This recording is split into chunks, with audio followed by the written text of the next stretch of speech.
Túmulos monumentais, mausoléus pitorescos, repletos de verdadeiras obras de arte em escultura, feitas com os mais finos materiais como mármore e bronze, assinadas por artistas de renome como Victor Brecheret. Estamos no Cemitério da Consolação, no centro de São Paulo. Um lugar que é muito mais do que uma necrópole.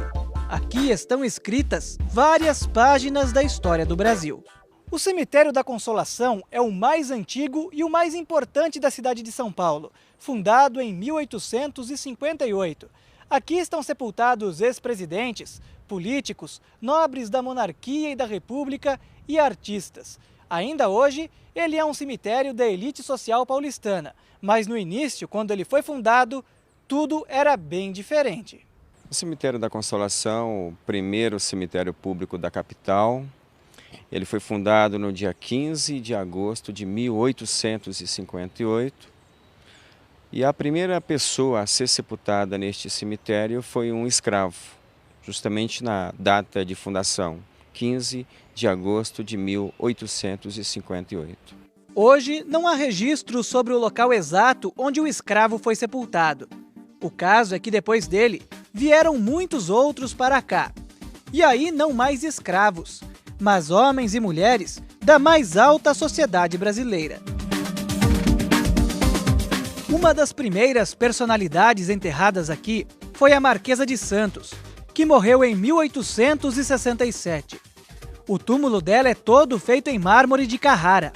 Na lápide está o retrato em pintura de Domitília de Castro. A Marquesa de Santos foi uma contribuidora na construção do cemitério, onde mais tarde ela seria enterrada. Por volta de 1858, ela fez uma doação de 2 contos de réis que foram aplicadas na construção de uma capela, que ficava nesta região, onde hoje existem diversos túmulos.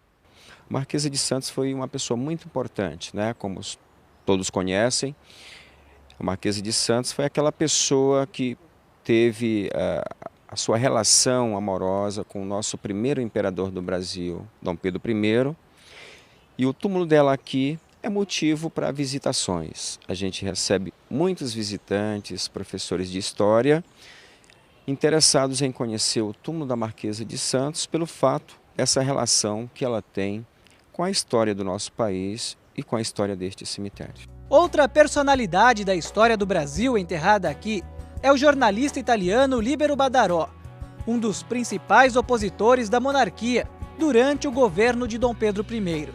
Ele foi assassinado em 1830, quando ainda não existia o Cemitério da Consolação. O corpo dele foi trazido para cá em 1889, logo após a proclamação da República, como uma homenagem pela luta que travou pela liberdade. O poeta abolicionista Luiz Gama, falecido em 1882, também está enterrado aqui. O túmulo traz uma escultura feita em pedra. A obra, de autor desconhecido, apresenta uma cruz, uma coroa de flores e um manto, além de símbolos da maçonaria, onde atuava influentemente. O túmulo do ex-governador de São Paulo, Carlos de Campos, falecido em 1927, também chama muito a atenção. O monumento, erguido pelo escultor brasileiro Celso Antônio de Menezes, traz 2 figuras femininas, que representam a pátria e a república. E por falar em república, aqui estão enterrados alguns presidentes do Brasil. Aqui está sepultado o ex-presidente da República, Campos Salles, que faleceu em 1913. A princípio não existia todo este mausoléu, que foi levantado em 1919 pelo artista plástico mexicano Rodolfo Bernadelli.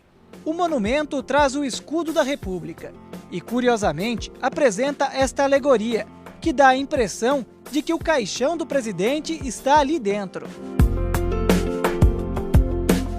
Ao lado do túmulo de Campos Salles está o mausoléu da família Matarazzo, o maior da América Latina, com cerca de 150 metros quadrados, construído em 1925 pelo escultor italiano Luigi Brizolara. E não são apenas os túmulos de pessoas conhecidas na história do Brasil que chamam a atenção. As obras de arte também estão presentes nas sepulturas de pessoas comuns. Esta, por exemplo, feita em granito e bronze, mede 7 metros de altura. O monumento apresenta cenas religiosas. Na parte de cima, São Miguel Arcanjo aponta o caminho do céu no juízo final. No centro está Jesus crucificado e aos pés dele as almas que clamam por misericórdia. Outra obra com representação religiosa é esta feita em 1924 por Luiz de Brizolara, com a cena da crucificação de Jesus. Algumas obras trazem um forte apelo emocional, como o Adeus, do escultor italiano Galileo Emendabile, esculpida em mármore em 1953. Ele faz uma alegoria à morte, com a cena da mulher que se despede da filha e do marido. Outras obras apresentam um universo surreal.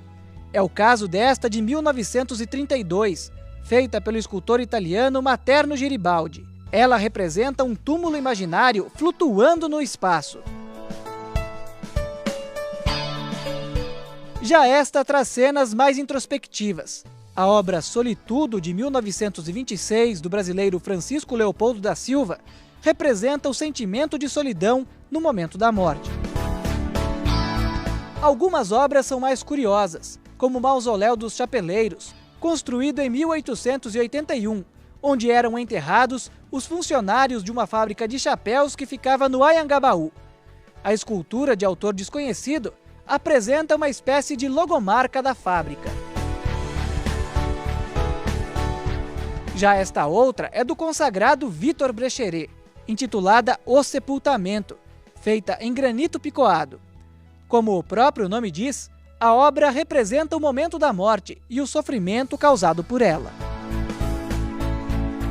E se percorrermos os 76.340 metros quadrados do Cemitério da Consolação, encontraremos outras centenas de obras, entre as mais de 8.500 sepulturas. Por isso, muita gente diz que ao visitar esta necrópole, não se faz apenas uma homenagem aos mortos, mas também uma viagem histórica e cultural. O Consolação, ele é uma espécie de um museu histórico a céu aberto. É um cemitério? Sim. Mas, de um outro lado, ele mais parece um museu histórico a céu aberto. Temos, talvez, aproximadamente umas 300 obras de artistas de renome, como escultores de altura como o senhor Victor Brecheret. Temos também escultores brasileiros como Francisco Leopoldo e Silva, Celso Antônio de Menezes, e escultores italianos como Materno Geribaldi.